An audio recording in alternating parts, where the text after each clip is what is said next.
We're still 5 months away from the college football season, but it's April, which means spring football. 15 practices for teams to get a tune-up before players head out for the summer. Iowa State is doing something a little different this year. 3 open practices the next 3 Fridays at local high schools. Tonight, they're at Ames High, and that's where Mark Freund is. Mark, practice started a little before 5, and what's the overall vibe out there from fans watching? Well, I think it's excitement to be back in the stands, just checking out these Cyclones. You have to remember, as you kind of alluded to, in the Matt Campbell era, Iowa State has pretty much kept spring football behind closed doors, under wraps. Well, not this year. Ames High School is the first of, as you mentioned, John, 3 different high schools to get the in-person Cyclone treatment during spring football in terms of open practices. The crowds here thinned out a little bit over the last 45 minutes or so as Iowa State starts wrapping things up, but it was actually a pretty good crowd, and you would expect that as Iowa State is just across town from where we are right now. Of course, Iowa State has the unenviable task of replacing one heck of a senior class. Remember, just a week or two ago, the Cyclones had 6 guys go through Pro Day. We're talking about Brock Purdy, Breece Hall, Charlie Kohler, Chase Allen, Mike Rose, Enyi Uwazurike, some of the best Cyclones that have come through this program in years. So how do they do that, right?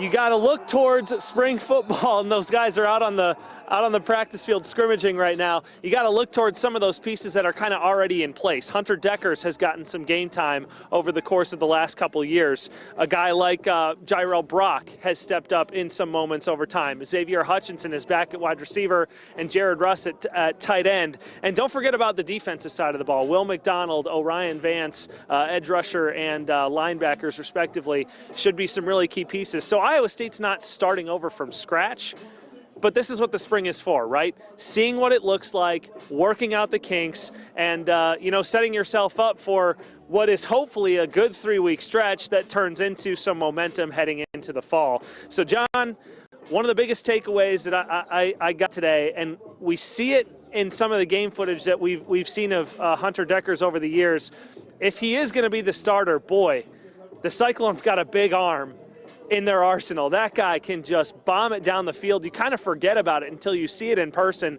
him chucking it 50 yards downfield to guys like Xavier Hutchinson and Sean Shaw, some of the key returners at wide receiver. So it's been an interesting start. Of course, the fans got to see it in person. That's not really been the case the last couple of years.